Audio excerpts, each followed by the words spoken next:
છોટાઉદેપુર બેઠક પરથી ભાજપના ઉમેદવારે ફોર્મ ભર્યું। ભાજપના ઉમેદવાર જશુ રાઠવાએ ઉમેદવારી નોંધાવી। ઢોલ નગારા સાથે રેલી યોજી કેન્દ્રીય મંત્રી અર્જુન મુંડાની ઉપસ્થિતિ 5 લાખથી વધુ મતોથી જીતવાનો વિશ્વાસ વ્યક્ત કર્યો।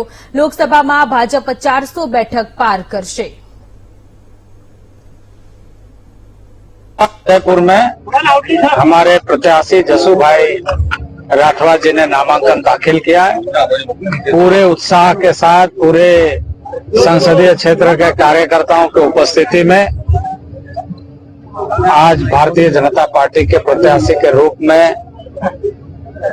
नामांकन भरते हुए मुझे पूरा विश्वास है कि पूर्ण बहुमत से केंद्र में पुनः भारतीय जनता पार्टी की सरकार बनेगी और छोटा उदयपुर के जनता यहाँ से जसू भाई राठवा को जिता करके भेजेंगे।